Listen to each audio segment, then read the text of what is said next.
It is your friend, mortgage broker, David Carr, here with my buddy, my friend, my man, my amigo, Coby Lee Snow. What's going on? Nothing much. Thank you for having me here today. Hey, it's a pleasure, man. So let's get right into it. Tell me who Coby Lee Snow is, man. How'd you get into this real estate game? Well, I'm a real estate wealth manager out in Phoenix, Arizona. Technically, I'm a Scottsdale real estate agent, as you already know, David.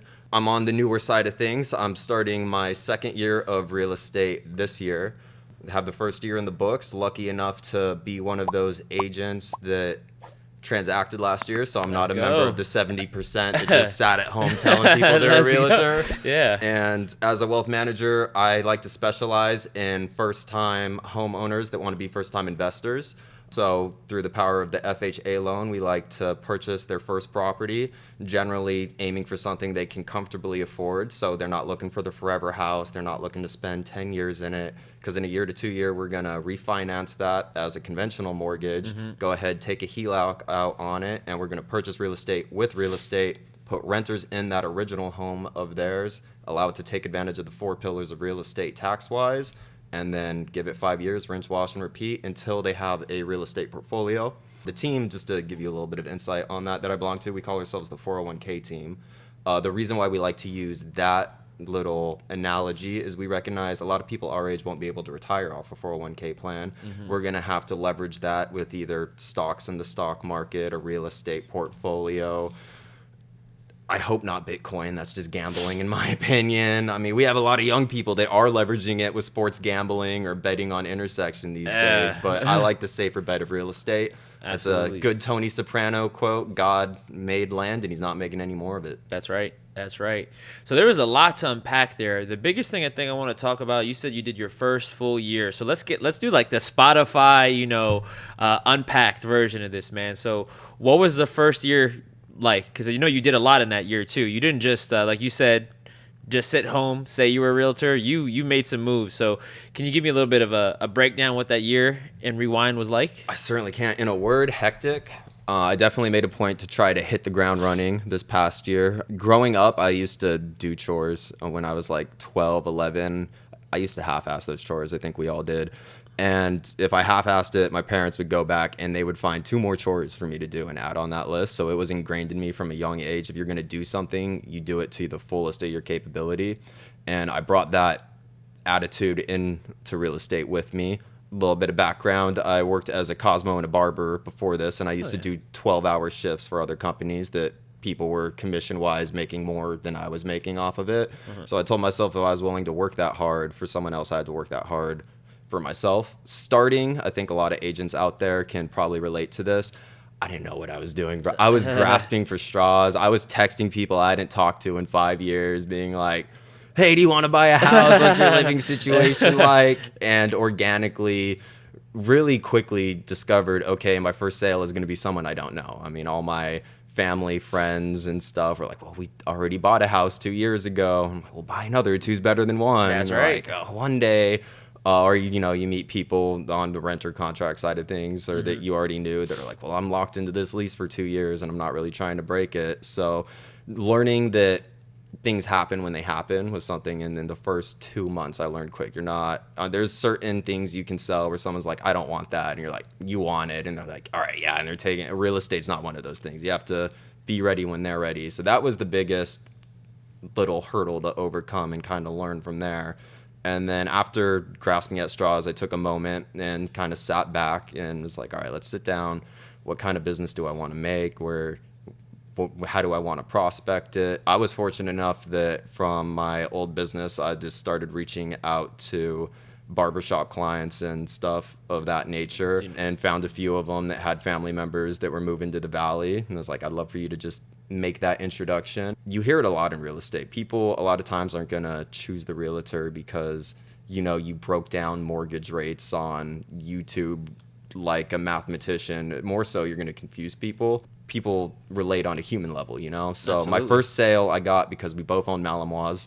They're like, oh my God, you got a Sheppy too? I was like, I got a Sheppy. I sent them a picture of my dog. They sent me a picture of their dog. They're like, you're a realtor.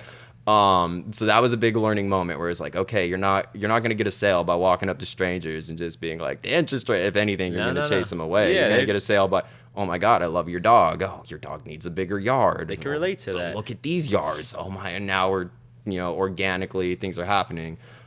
Then from there, I got nominated to the 100 Open Doors, which I'm sure we'll talk about later. And I did 100 days straight of open houses. In the long run, I did one double header. So it ended up being 101 open houses in 100 days. Go. To really just grind in my real estate conversation skills, just put the teeth to the grindstone essentially, and just try to get to the point where I can be a top producer one day. Absolutely. That's the goal. So did you have someone when you first started, like, were you on, I know you said you were in the 401k team, but did you join that team right away as soon as you started, or did you go as like a solo dolo agent?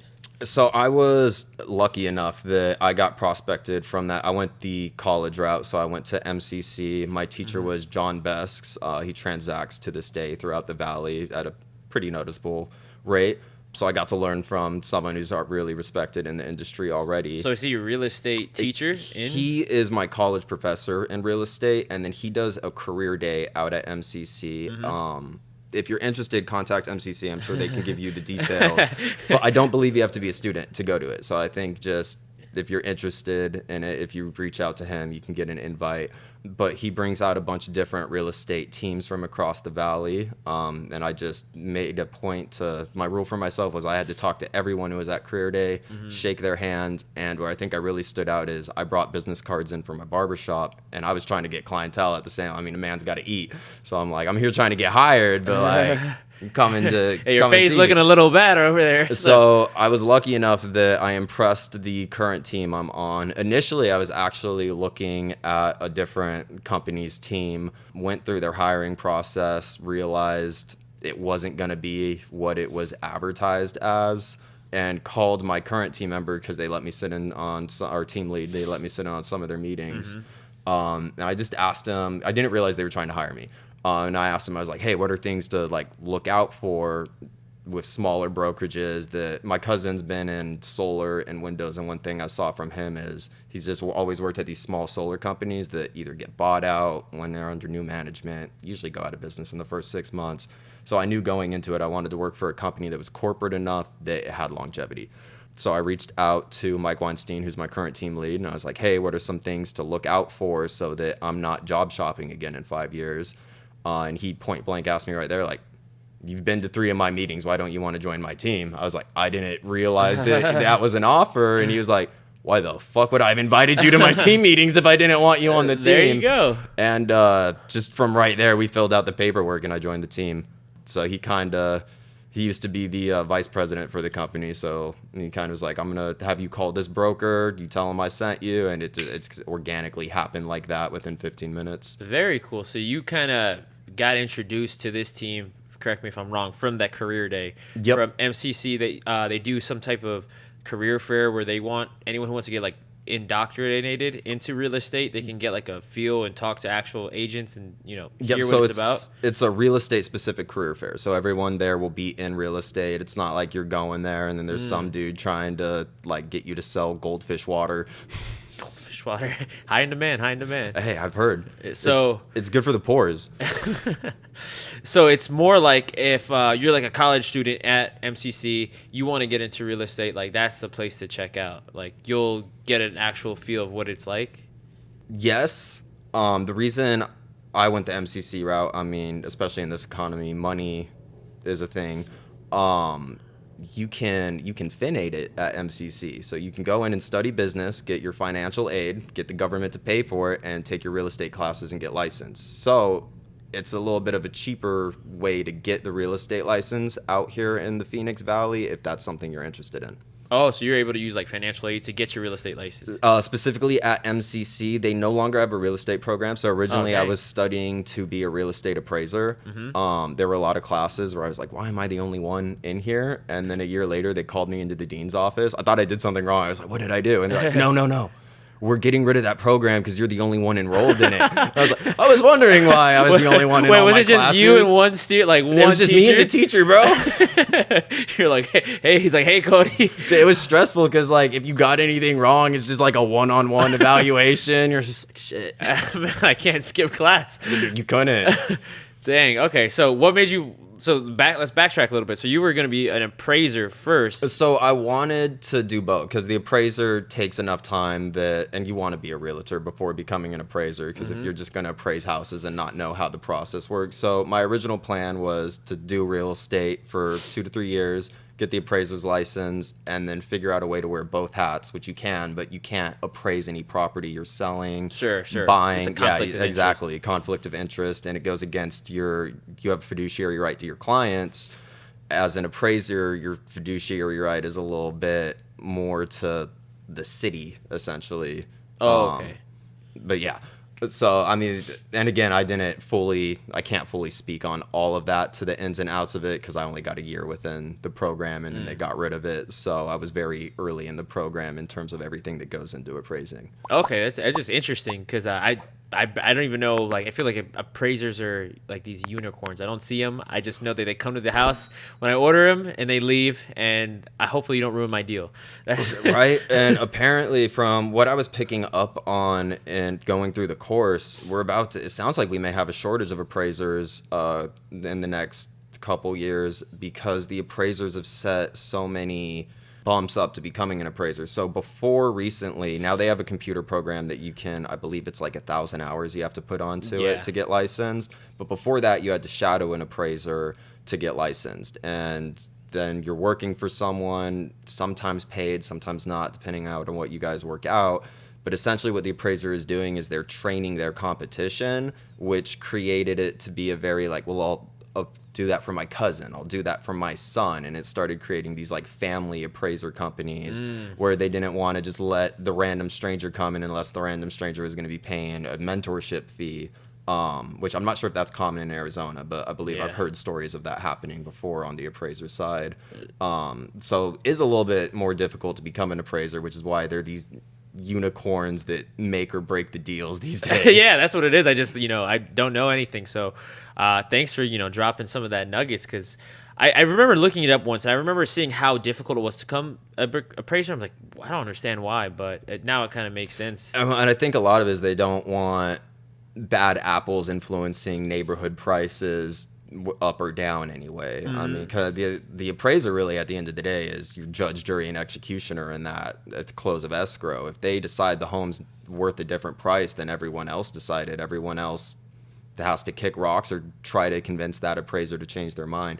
Interestingly enough, an appraiser can get appraised. So there's a process in appraising where if people don't agree with your appraisals and it's happened enough, instead of appraising your past work, they're going to appraise you as an appraiser and like look at all your work. It's a really interesting self-policed industry.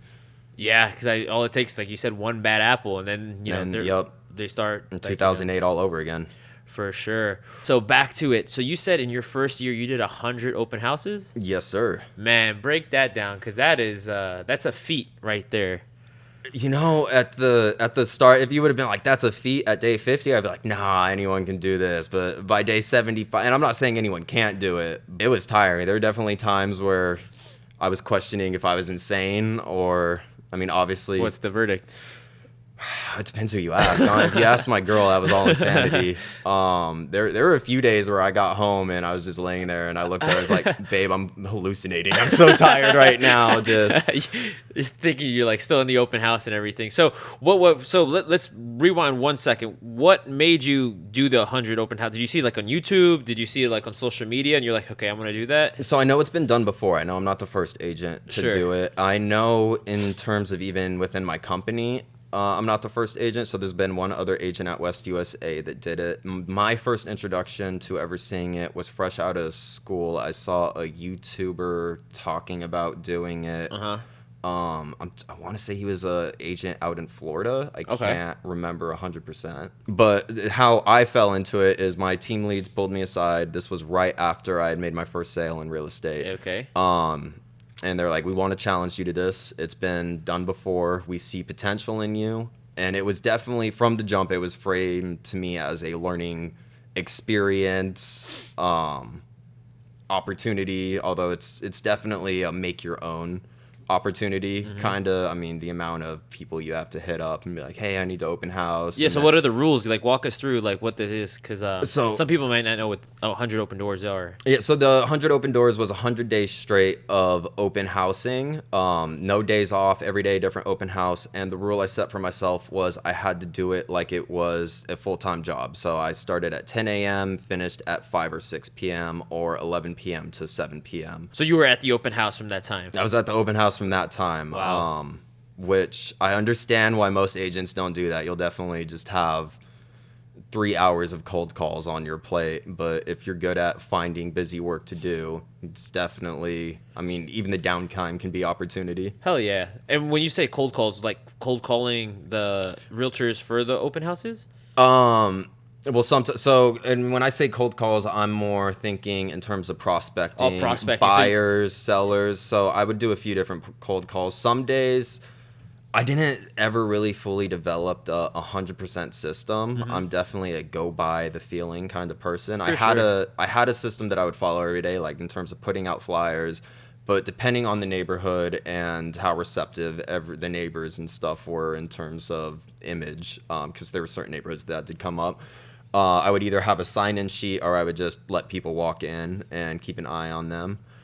Definitely went wrong a few times. We had a mirror get graffitied one open house. What? This was in a 55 up community out in AJ. A lady came in with her son who was older than me and you, and they left, and the dude had graffitied the mirror. And then luckily I learned quick to always keep a little, basically like a cleaning maid basket when you see like the ladies that work at hotels walk around and it has the Windex. Oh, and the yeah. You have so like I had a one of little- those in the back of my car that I learned day 3 you just need, because not every agent's idea of clean is the same as my idea of clean. No, of course. Wait. So this guy graffitied the mirror? Luckily, he used a Sharpie, so it came off really easy. But yeah, he just wrote his little tag on the mirror, and I'm really glad he didn't do it on the wall like right here, because there would have man. been no getting it off then. Oh, no way. And I didn't understand that. I was And you had no clue this person looks like, normal, looks fine, looks not like they're going to do anything. Well, I assumed that one, they came in with their mother, and they're 35, so I assumed that you know how to act. And in terms of what they were decked out in designer. They were wearing more money than I can look. They had the golden shades with the bee. I don't know all my brands, but it had but the little bee in the center. Sure, they had sure. the Burberry. I was really all expensive. I was things. authentically surprised. Wow. Okay. So so they come in here, they check out the house, put in their Graffiti tag, it, and then leave, bounce. And then I was like, we need a sign-up sheet right after that. So let's just say after that, now you use your sign-in sheet. I used my sign-in sheet, and then to take it back to the call time on downtimes, there were days where just give them a call after they came in. It was now I like, see what you mean. Hey, you looked at this house. Were you interested in seeing anything else in the neighborhood? Oh, Interested okay, in any that makes comps? sense. Do you want to make a move on it? Just things of that nature. How many people you think you had come through your open house in 100 days? If you had to just put like a rough number to it. That's a hard, rough number to put. Yeah, I was just like hundreds, under, over. Definitely over hundreds. Over I 100? mean, because there were some houses that if they were busy and it was a first day on market, I think the most I had in one day was 30 people in one house. Dang, do you know when you do like an open house, you're like, okay, this one's gonna be a banger. This one's gonna have a lot of people come through the doors. I better, So yes and no. When it's fresh on market, Okay, fresh on market. Fresh on market, and this advice to other agents as well, just from what I learned. Soft market it. Call your title companies. Have them call everyone in the neighborhood. So fresh on market, soft marketed right after a price drop. Those will usually be busier days. And then there's an interesting any amount of days in a row past 3, you're gonna notice just an immediate drop. So there's no point in doing like a week-long open house. Open house it for 3 days, then give it a week break. And then, but there's an interesting pickup again after that week break of you'll have people that have it saved that didn't get into those open houses. It almost creates like a FOMO where if you do just another one a week later, you'll generally the day one get another like good flow of people in. But if you do it 2 days in a row, day 2 is just gonna be crickets. Yeah, okay, so everyone who wanted to see it already saw it, so then it's like the only time. Well, what about if it's like in a busy road or somewhere where it's like, I guess, easy to park? Is that naturally going to be a better spot? That will be a better spot too. You also have to take into account what day of the week it is. I know a lot of agents try to avoid open housing weekdays. Yes, that's what I see. I love weekdays. I'm gonna be completely, especially for 55 up communities. You will get a lot of traction on Monday, Wednesday. If you really want to do your homework, figure out what congregations are in the area, figure out when they have their masses, any after church. So, I mean, that's Monday, Wednesdays, and Sundays generally, but obviously you have other congregations that will do like a Thursday mass or something like that. But just try to figure out what's going on in the neighborhood around the open house and what you can capitalize on. If it's too big of an event, though, it will... There's a very fine medium. I forget what they're called, but the grass with the S on it. So I open housed a home right across, like walking distance from Waste Management. And I was like, this is going to be it. This is going to be a hit. We're going to have tons of people in there. I was alone for 3 days just making TikToks and calls. During Waste Management? During Waste Management, yeah. Did it have like a clear like walkway to the unit and Waste Management too? Yep, so all you had to do was walk down to the left, and then it was the first neighborhood entrance, and I had made sure that, I mean, there were, when I was picking up my open houses signs, I was having to wade through people like a fish going the wrong direction. Swimming across. So, I mean, they were definitely seeing the signs, but it was just almost too big of an event. And they then weren't... by the end of it, I mean, Waste Management at the end of the day is known for drinking and being belligerent. Wasted management. I think by the end of it, not too many people were like, oh, do you want to go drunkenly walk through this open house? Start breaking everything. Well, okay, cool. So, I mean, you've done so many open houses that, like, you could see this stuff at scale, that you have, like, a better perspective than most people who might do, 1 or 2 open houses a month, and then they say, you know what, open houses don't work for me. So, if you could give it in, like a broad answer, do you believe open houses work if you're an agent trying to generate business? Yes, I think they work in so many different ways. You hear a lot of agents say that open houses don't sell homes. Which I understand why they say that, because they're talking about in terms of people walking in and I bought it from the open house. Yeah, it's only going to be, I believe, 2 to 4%, depending on what market you find yourself in. However, I believe that the notoriety from open houses helps sell homes. The neighbors notice that when there's that buzz. Everyone knows someone. Everyone likes to talk, especially if you can find a way to make the open house an experience and a good one. People are going to talk about that. So, I mean, I've talked to other agents who find ways to make it interesting, whether it's like having a Wheel of Fortune spinning wheel or making it like an Easter egg hunt. But in terms of spreading the word, I think open houses do have the potential to help sell homes. And I've definitely, through my 100 open doors and some of the times when I was doing it 4 days in a row, day 1, you'll have one group come in to view the home, not too interested in it. They leave. Day 4, a group they sent in is viewing the home because they're shopping too, and they're like, hey, well, I didn't like this home, but this home did have this, this, and this you're looking for, and then they send them in. And then in terms of client generation, I definitely, I mean, I was sitting there calling people that I got their numbers, and we have realtors out there charging leads to get numbers of people that may or may not transact. So in terms of, if you're brave enough to force someone to sign up a sheet to walk in, and then brave enough to also don't let them sign it up themselves. You'll get Chris Brown, who's married to Chris Brown, and their phone number is 6666666, which is a real card I got, and I was like, this son of a... But it's a great way to get those contacts, and keep in mind that, like we mentioned at the beginning of this conversation, you can't make the ball roll any slower or faster than it's rolling. So while they may not be buying a home this month, I've got plenty of contacts that I know we're going to be transacting this August, when they get back from wherever it is they're going to sell the homes, and Arizona is the next stop in their journey. So I think a lot of agents write them off as like, this isn't good leads, because they're not immediate leads. They're not always like, hey, I'm going to pull the trigger this month. Sometimes I'm going to pull the trigger in a year and a half. By the way, I also need you to put me in contact with a mortgage officer who can help me plan around everything. Right here. Right here. So yeah, and no, that's it. Yeah, I feel like you have a great understanding of it, because it's like just like real estate. You don't make money overnight, right? It's a long game. So generate your client list, prospect list. That stuff's gold. So you're Check sitting up on them too. Yeah, you just say how as a kid. Hey, just write some notes. Maybe they were like a Yankees fan or something like that. Say, hey, how those Yankees doing this year? It's just small things like that, just to keep notes that you actually remember their conversation. It's not just like another number. But I feel like that's a great way to generate clients.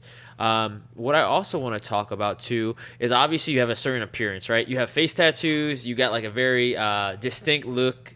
Has that like helped you or not helped you in your real estate? I want to say it's helped or hurt. It definitely comes up. I mean, I'm not gonna act like it hasn't come up. With my own clients, comes up a little bit less generally. People, ignorant. Maybe they just have like I don't want to use the word ignorant, because so many of us, the opinions we carry come from experiences we've had, and they could have had an experience. I will recognize most people that look like me do not have a fingerprint clearance card. So I don't want to, be like, oh, you're ignorant because you're not open to. Let's just even leave it at conversating. Let's not even make it a matter of conversating with me, because there could be, maybe you carry trauma or something I'm not aware of, that there's a very real reason why you have this standoffish thing. Generally, though, I find it doesn't help or hurt me, because what helps me shine is obviously my personality. And I like to tell people my personality is 10 times more bold than my image is. That comes with being unapologetic, which I would argue you want in a realtor. If your house is priced too high, it's not going to sell. You need someone to tell you, hey, let's walk this back 20 grand. Yeah, you want someone authentic. You want someone who's going to keep it real with you and not just try to tell you the answers you want to hear, but, be real. That, and if they're people pleasing on the buyer side of it, if I'm afraid to ask for the moon and we have to come in 15,000 under because the selling side's realtor wasn't brave enough to tell them, hey, this is a little bit overpriced, and we're like, hey, we put together comps, we know it's worth this price, we're going to go in 15,000 to 20 under, and they're either going to take it or leave it. I mean, that's a part of being unauthentic, and I would say unapologetic more than unauthentic, which there's times to be unapologetic, but when you're trying to make the deal happen, save that for later. Absolutely. So I love to hear it. It sounds like you've had experiences both ways. Like the people who work with you love you for who you are. And then you've had, experiences where people may have, in the past had something go on where even though they don't know who you are, they may have felt some type of way. So a little bit less like maybe more apprehensive or more just like standoffish, which is, I think, with a lot of different things in life. The best thing is, and one of the most coolest things, I think, it's just got like you got like a very cool, unique look. I love it. I feel like it stands out, man. Like you really can make that, like you really make that your brand. And the thing I wanted to move into next is like TikTok and social media, because that's actually how we met. We started conversating on TikTok because you popped up on my FYP page, and I was like, okay, this guy has like a cool look. It's not like just every other realtor. He's got a very unique look, and I think I followed you, started watching what you were doing with 100 Open Doors, thought it was like awesome, and we go to back and forth. So I wanted to know, how has like social media, TikTok helped you in your business? Have you gotten clients from it? I've gotten prospects. I've gotten a few scam appointments for sure. Scam appointments? Yeah, they'll reach out to you and send you a phone number to call, and when you background search it, it's not tied to anyone or anything. I went ahead and went through one of those calls because I still can't wrap my head around what they're trying to. What is it? What are they trying to do? I don't know. It was just like a bunch of information seeking, but according to all the background checks I ran, they definitely weren't who they were saying they were. Like, so there was somebody on the other end? There was someone on the other end. Just the whole conversation fishy. I was really expecting them to send me a link to try to get me to click, because I know that's a scam going on right now. You'll see a lot of the Compass listings, if you're a listing agent, be like, I'm interested in buying this home. I found it on, and then they'll just send the link hoping you click it. And then if you click that, it takes over your laptop and you can say goodbye to everything.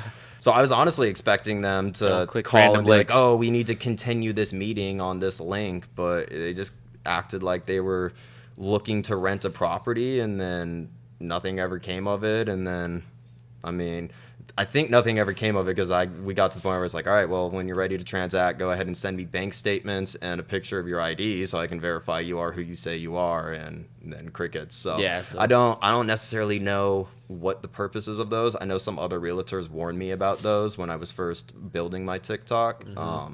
I've had the TikTok as long as 100 Open Doors has been a thing. I was definitely one of those old heads that was trying not to be on TikTok. I wasn't on Vine, so I was like, well, if I wasn't on Vine, I can't be on TikTok. And then eventually I was like, well, I need the notoriety, which is something I do want to bring up that I'm sure you already know about, but a lot of other realtors watching, especially if they're new, I know there's a lot of seminars about it, and a lot of people try to gauge Instagram and TikTok as your lead generating source. But Yeah. I would argue the best way to use TikTok and Instagram is to build your notoriety so that when you call someone off a lead source or off a title page and you're like, I'm so-and-so, they're like, I already know who you are. Oh, yeah, I saw yeah. you on this. And I would say that, at least personally from my experience with it, that's where the most value's been, even before real estate, when I was a barber, for Instagram and TikTok for me. So some people could see your work, right? See who you are, kind of get a good idea. And that's actually kind of what I'm doing here with this podcast. That's part of the reason I'm doing it, right? Because when someone looks up me, I want there to be a record of who I am. You know, if you want to listen to my videos, you want to see that, you could get an idea of like who I am. So I think that's extremely important. And just have a place to kind of house a fraction of your knowledge that you can give them as a mortgage officer or as a realtor Exactly. or as a tattoo artist, barber, whatever. I mean, because we're talking about real, but it really transcends any career, just to build your notoriety so that when it comes time to I'm this person, they're like, oh, you are that person. So what is your approach to handling it with social media then? So are you going into this, not so much as like trying to be entertaining, but more trying to like, show that, hey, I'm trying to create notoriety for my brand? I'm definitely not trying to be entertaining. I'm one of those people where if I try to be entertaining, you're going to see me on TMZ and it's going to be like, realtor canceled for going off the wall. I mean, I was on Xbox Live back in the day. Oh, so man. Were you Call of Duty lobbies? Were you in the Call of Duty lobbies? I was in all the Call of Duty lobbies, man, bro. I already know what you're all about. I'm still going through therapy because of you.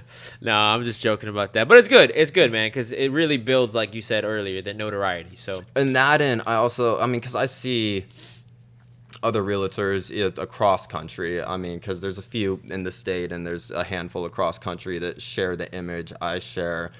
And in terms of because I have yet to really incorporate my image into my brand still. I mean, I'm still in a point in my career where if you ask for my business card, I'm just like, let's exchange numbers right now. Every time I go to sit down to put that business card together, it really changes. I don't know if I want it to be matte black with gold foiling or have a graffiti background or look like a Pink Floyd album. So I'm still, in terms of, right now in my career, I'm definitely leaning on my knowledge, my team's experience, as well as my own experience. And I want that to be what walks or transcends me before I walk in the door. And then just let the face tats and where I happen to have put my tattoos kind of follow it. Okay, so it sounds like you don't want it to be everything, like your yeah, I don't want it to be the leading point. Like what's that guy's name? Do you know, like the tattooed realtor? I do, Justin Mercer. I've spoken to him in the DMs a few times. Super chill guy. And then that's the other thing, because I knew of him before I got into real estate and had talked to him before I got into real estate. And it's kind of silly to say, I don't want to steal anyone's lane, but I mean, we already, and I mean, I respect everything he does, but we already have someone with, face tattoos making BBL jokes. I don't think they want two of them, so I'd rather lean on the more serious note and also, kind of lean into that investor sphere and kind of teaching people. And especially because, I mean, he has a few years on us, and our generation is definitely faced with a much different challenge to overcome in the housing sphere than his generation is. I mean, his generation got to buy their first home a while ago, probably looking at their second, third home if they continue doing that, or, hopefully not, first foreclosure, but we do have a sweep of those through the valleys. So that's, our generation is stuck perpetually being renters unless we have parents' money. And I'm not saying like rich kids' parents' money, but even $10,000 for a down payment will go a long way. And we have a lot of people in our generation whose families just aren't in a position to help with that. What would you say the best way for someone who is like our age, around our age, maybe they've been saving, maybe they haven't been saving, what would you say the easiest way or the best route for them to get a house out here in Phoenix? Is it like a certain neighborhood or program? What would you recommend? There's a few different programs. I would recommend they speak to someone like you if they're looking for a program. The answer varies depending on where they are in life. I would say, like most things, it all has to start with attitude. If you're not saving and you're buying 5 tins of Zins a day and you're going to the bar and the dispensary, that's the first thing we got to fix. And before we have you talk about any program, before we even take a look at what your credit may be, let's figure out the lifestyle and get it to the point where you're ready to start saving, which is something that I feel like our generation, particularly due to social media and I mean the state of the consumer market, a lot of us were brought up to replace, not fix. In terms of toys, the new toy comes out, buy it. That's followed us into home ownership, rent it, and rent the luxury apartment. So I would say if they're in a space where they're already saving, then the first step would be, if it's still 2 to 3 years out, okay, how are you living and what are you willing to give up? When your apartment lease comes up, let's not be spending mortgage money on a luxury rental. Let's go find a rental we can negotiate with that now you're saving $1,000 a month that you were spending before. And that $1,000 a month needs to go straight into whatever account is going to be fueling essentially the down payment of high yield, like a high yield savings account or something like that. High yield savings account. I know there's an interesting thing. I'm not sure if you're familiar with it. Another mortgage officer came into one of my open houses in Scottsdale, and his company has essentially, it almost works like Groupon. They set up an account where your friends and family can deposit into, and up to $2,000 they match dollar for dollar, which is the first time I've heard of this, and I thought that was super interesting. For like the down payment money, so like yep, for the down payment money. So that's in terms of solutions that aren't fully realized yet, but I mean, because clearly we recognize it's a crisis to the point where people are starting to put together better programs to go forward with it. And then my advice to anyone who's thinking about doing a real estate purchase, if you're in a position where you're able to do it, cut up the credit cards. Ooh, that's called modern day slavery, man. I hate it. They keep one for emergencies. That's nice. it. Because I know of a few people that I'm working with long term who thought that the purchase was going to be in 2026, and it was just spending money that didn't feel like spending money here and there. Make it fun. You get points for it. It's fun. You don't feel the immediate effects of it. And then 30 days later, you get a notice in the mail that's like, oh my God, I owe this much in interest. And when you make your minimum payment, wait, I'm only scratching like the very, very, very tip of the iceberg. And if I make all my minimum payments, my balance won't be paid until 30 years. I could pay off my mortgage at that point. So it's just I when you brought that up, I really despise like credit cards. So I'm glad you brought that up. Thank you. Hey, you're welcome. But so one of the things I want to ask you as we conclude our episode here today is if you had to start your whole business over again from zero, right? Like all your contacts are gone. You get dropped in a new city. You don't know anyone. What's the first thing you're doing? The only thing you have is your license. The only thing and it's in that city? It's in that city, but it's not a city I don't even have $1 to my name? We'll give you $100. All right, good. You give me enough for a beer. First thing I'm doing, because I don't want to give you a credit card. You got to make friends that way. Yep, and I'm gonna walk down the whole bar. I'm just gonna introduce myself to people and just tell them a little bit about what I do, figure out their position, and listen. And I'm just going to collect numbers that way. And then from there, I'm going to just organically follow up and then ask them if they know anyone in that position that could potentially help to spread that, so that we kind of hopefully get building essentially what is we refer to on my team as A12. You want people to be bringing you your business. If you're going to drive yourself crazy, if every day you wake up and you walk outside and you're like, I'm going to grab every shoulder and get bit, you need other people doing that for you. So I would softly essentially build a soft version of that by just get 50 people. Of those 50, 10 of them will give me their numbers. Of those 10, 5 of them will share me with 3 people. Of those 3, hopefully we can rinse, wash, repeat it. And I would organically build it out with that. And then aside from that, I would probably, pick some attention-grabbing little thing and start making TikToks of it for so many days straight to organically boost up that, which is going to give you that social media presence. I would also, just for the notoriety sake of it, take $15 and create a Google Workspace account that's just first, last name, realtor, so that as I impress people, I can just be like, hey, can you just go give me that 5-star review?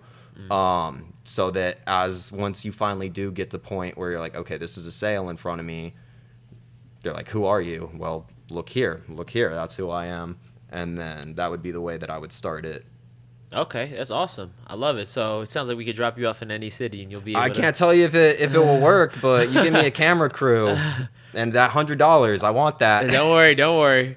The last couple questions. So as we close out, one thing we do on the show is the previous guest asked you a question. He didn't know who you were or anything like that. And then once you answer that question, I'm going to ask you to come up with a question for our next guest. So our previous guest asked, what do you want to be better at and what's your plan for it? Ooh, that's a good question. It's a little bit almost philosophical. I